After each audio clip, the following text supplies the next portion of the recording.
अस्सलाम वालेकुम दोस्तों, मेरा नाम नईम हुसैन है और आज हमें PIAIC की तरफ से एक मिनी प्रोजेक्ट बनाने को मिला है। वो प्रोजेक्ट क्या है? हमने एक कैलकुलेटर बनाना है यूजिंग टाइप स्क्रिप्ट और उसका इनपुट जो है वो हमने टर्मिनल से देना है। अब आपको पता है कि ये जो हमारा टर्मिनल है ये सिर्फ हमें आउटपुट देता है, हमारी वैल्यूज़ को प्रिंट करके आउटपुट देता है, लेकिन ये हमसे इनपुट नहीं लेता, ये हमसे कुछ पूछता नहीं है। तो ऐसा क्या करें जो ये हमसे इनपुट ले? उसके लिए हमारे पास ब्राउज़र की एक प्रॉपर्टी है जिसका नाम है प्रॉम्प्ट। हम यहाँ पर इंस्पेक्ट में जाएंगे, कंसोल में जाएंगे और यहाँ पर वो प्रॉपर्टी लिखेंगे प्रॉम्प्ट। प्रॉम्प्ट एक ऐसी प्रॉपर्टी है जहाँ आप उससे इनपुट ले सकते हैं। ब्राउज़र की वो प्रॉपर्टी है जिससे हम इनपुट ले सकते हैं। अगर मैं यहाँ पर लिखूँ prompt what is your name और इंटर करूँ तो ये देखें, ये हमसे इनपुट मांग रहा है, ये पूछ रहा है व्हाट इज़ योर नेम। इसमें अगर मैं अपना नेम लिख कर ओके करूँ तो ये रिटर्न में हमें प्रिंट करके दे देगा। जो भी वैल्यू हम इसमें इनपुट करेंगे ये हमें रिटर्न में प्रिंट करके दे देगा। तो ये हमने प्रॉम्प्ट की प्रॉपर्टी हमने अपने टर्मिनल के अंदर इंस्टॉल करनी है। कैसे करनी है? उसके लिए आपने ब्राउज़र में जाकर लिखना है प्रॉम्प्ट -सिंक। मेरा थोड़ा सा इंटरनेट का इशू है। प्रॉम्प्ट -सिंक लिखकर आप जैसे ही इंटर करेंगे तो ये जो फर्स्ट वेबसाइट है आपने इस पर क्लिक करना है। ये NPM की वेबसाइट है, आप सबको पता होगा, हमने टाइप स्क्रिप्ट वगैरह भी यहाँ से इंस्टॉल की थी। तो जैसे ही आप इस वेबसाइट के अंदर आएंगे और यहाँ पर देखेंगे इंस्टॉल करने के लिए हमें इसने एक कोड दे रखा है, ठीक है। ये कोड हम यहाँ से कॉपी करेंगे, अपने VS कोड में जाएंगे और यहाँ पर उस कोड को पेस्ट करेंगे और इंटर करेंगे। जब आप इस कोड को पेस्ट करके इंटर करेंगे तो ये आपके पास इंस्टॉल होने लग जाएगा। मेरे पास इंस्टॉल हो गया है। अगर आप इसको फर्स्ट टाइम इंस्टॉल करेंगे तो ये आपको एक एरर देगा। मेरे पास ऑलरेडी इंस्टॉल्ड है इसलिए एरर नहीं दे रहा। वो एरर क्या होगा? एक एरर होगा, उसके अंदर वो आपको एक कोड भी दे देगा उसके टाइप्स का कि आपने इसके टाइप्स भी इंस्टॉल करने हैं। वो कोड आपको साथ ही दे देगा। अगर नहीं देता तो फिर मैं ये कोड डिस्क्रिप्शन के अंदर छोड़ दूँगा। आपने यहाँ से कॉपी करके सिंपल उसको यहाँ पर पेस्ट कर देना है। ये देखें, जैसे ही मैंने उसको पेस्ट किया अब ये इंस्टॉल होने लग गया है। जब ये इंस्टॉल हो जाए, जब हमने प्रॉम्प्ट सिंक को यहाँ पर इंस्टॉल कर लिया है तो हमारे पास यहाँ पर 2-3 फाइल्स बन गई हैं। एक नोड मॉड्यूल्स का फोल्डर बन गया है और package.json की फ़ाइल भी बन गई है। तो हम क्या करेंगे, इसको क्लियर करके सबसे पहले हम अपना कंपाइलर ऑन करेंगे। एक फ़ाइल बना लेते हैं main.ts और अब हम अपना कंपाइलर ऑन करेंगे tsc-init tsc-w। अब ये हमारा कंपाइलर ऑन हो चुका है। हम वापस उस वेबसाइट पे जाएंगे और उसकी अगर बेसिक कोड देखें तो वो हमें बता रहा है कि बेसिक कोड उसका ये है, आपने उसको ऐसे कॉल करना है और ऐसे अपना एक वेरिएबल बना के उसके अंदर प्रॉम्प्ट लिखना है। तो मैं इसको सिंपल कॉपी कर देता हूँ। कॉपी करके इसको VS कोड में ले आता हूँ। ये मैं उसको कॉपी करके यहाँ पर अपने VS कोड में ले आया। तो साथ ही हमें ये एक एरर दे रहा है। उसके लिए आपने क्या करना है, लास्ट में एक्सपोर्ट लिख देना है और साथ में कर्ली ब्रैकेट्स लगा देने हैं। तो ये आपका एरर ख़त्म हो जाएगा।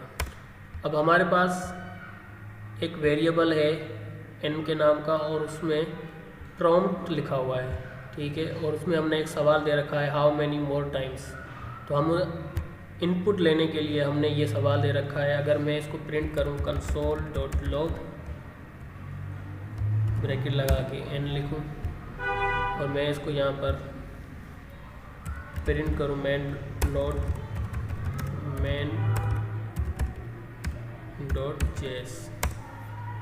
तो ये मुझसे सवाल कर रहा है हाउ मैनी मोर टाइम्स। देखें ये सवाल जो हमने यहाँ पर लिखा था, तो ये अब हमसे यहाँ से इनपुट मांग रहा है कि हाउ मैनी मोर टाइम्स। और अगर मैं इसको इनपुट दूँ कि 10 टाइम्स, तो ये मुझे रिटर्न में 10 प्रिंट करके दे देगा। तो ये हमारा प्रॉम्प्ट सिंक हमारे लैपटॉप के अंदर इंस्टॉल हो चुका है। अब हमने कैलकुलेटर बनाना है। आप सबको पता होगा कि कैलकुलेटर में प्लस या माइनस करने के लिए हमें 2 वैल्यूज़ चाहिए होती हैं और एक ऑपरेटर चाहिए होता है। 2 वैल्यूज़ को हम आपस में प्लस या माइनस करते हैं और जो प्लस और माइनस करते हैं वो हमारा ऑपरेटर होता है। मतलब टोटल हमें 3 वैल्यूज़ चाहिए। तो हम क्या करेंगे, 3 वेरिएबल्स बनाएंगे। सबसे पहले लेट एक्स के नाम का मैं एक वेरिएबल बना रहा हूँ। एक्स जो हमारा बराबर है वो है पार्स इंटीजर फ्रॉम। अच्छा, ये मैंने पार्स इंटीजर क्यों लिखा है, क्योंकि हम जो इनपुट चाहते हैं हम चाहते हैं वो नंबर्स में हो। अगर मैं डायरेक्ट प्रॉम्प्ट लिखूँगा तो वो हमें इनपुट नंबर में मांगेगा, वो हमसे इनपुट स्ट्रिंग में मांगेगा। लेकिन हमें जो इनपुट चाहिए वो नंबर्स में चाहिए ताकि हमने कैलकुलेशन करनी है। तो इसलिए मैंने पार्स इंटीजर इस्तेमाल किया है। तो हम यहाँ पर लिखेंगे प्लीज़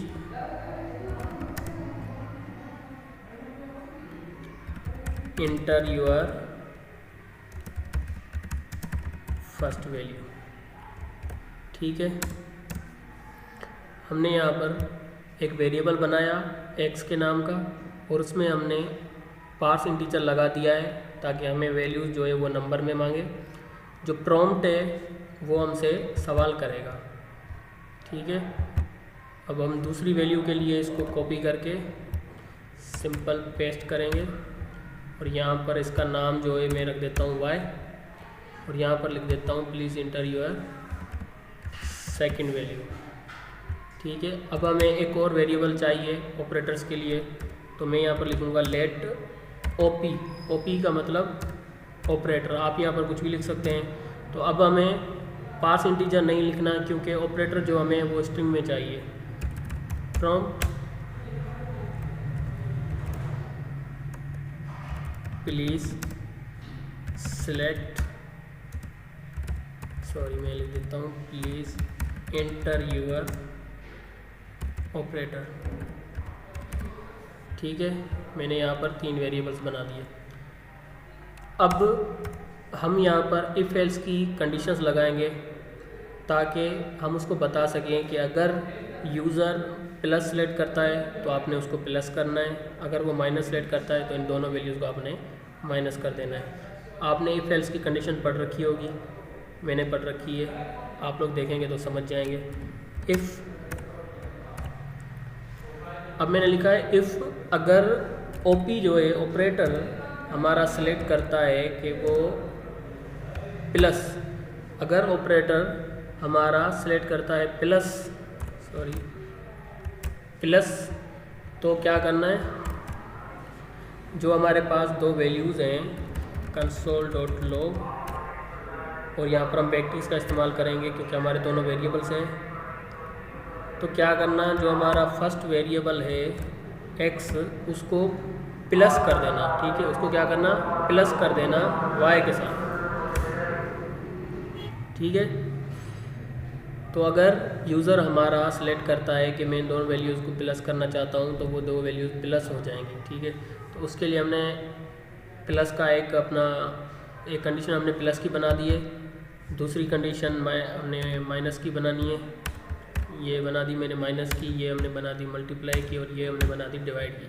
तो इसमें हम लोगों ने सेटिंग कर देनी है, यहाँ पर माइनस, यहाँ पर भी माइनस। अगर वो यहाँ पर मल्टीप्लाई सेलेक्ट करें तो यहाँ पर हमारी वैल्यूज़ मल्टीप्लाई हो जाए। अगर वो डिवाइड सेलेक्ट करे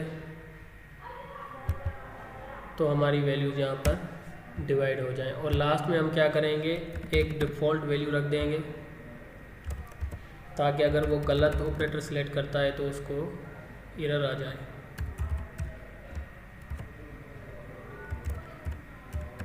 प्लीज़ सेलेक्ट करेक्ट ऑपरेटर।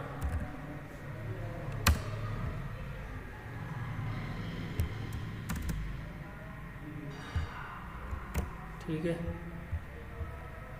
अब मैं इसको प्रिंट करूँगा नोड मेन डॉट जेएस। तो देखें ये हमसे पूछ रहा है please inter your first value. मैं यहाँ पर अपनी फ़र्स्ट वैल्यू लिख देता हूँ 10। इंटर किया तो ये हमसे पूछ रहा है please inter your second value. तो मैंने यहाँ पर दूसरी वैल्यू अपनी 20 सेलेक्ट कर दी। तो अब ये कह रहा है प्लीज़ इंटर योर ऑपरेटर। अब मैं यहाँ पर चाहता हूँ ये दोनों आपस में प्लस हो जाएं, तो मैं प्लस सेलेक्ट करके इंटर करूँगा। तो ये देखें 20 और 10 कितना हुआ 30, और उसने हमें 30 प्रिंट करके दे दिया। अगर हमने इनको मल्टीप्लाई करना है तो हम यहाँ पर अपनी वैल्यू लिखेंगे 10 इंटर मल्टीप्लाई में अगर मैं इसको 5 करूँ, 5 के साथ मल्टीप्लाई करना है, और यहाँ पर मैंने मल्टीप्लाई सेलेक्ट कर दिया ऑपरेटर अपना और इंटर किया। तो ये देखें 50, ये हमारा 50 आंसर आ गया। ठीक है, ये कैलकुलेटर हमारा बहुत अच्छा वर्क कर रहा है। चले हम डिवाइड भी करके देख लेते हैं। अगर मैं 100 को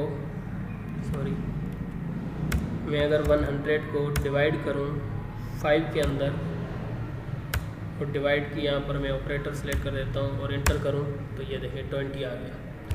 तो ये हमारा ऑपरेटर बिल्कुल अच्छा काम कर रहा है। सिर्फ थोड़ा सा मतलब एक इंस्टॉलेशन प्रोसेस थोड़ा सा मुश्किल था, बाकी चीज़ें आसान हैं। कॉपी पेस्ट ही है, आपने देख लिया। आप लोग भी करें, इंशाल्लाह आपका भी सही काम करेगा। जज़ाकल्लाह।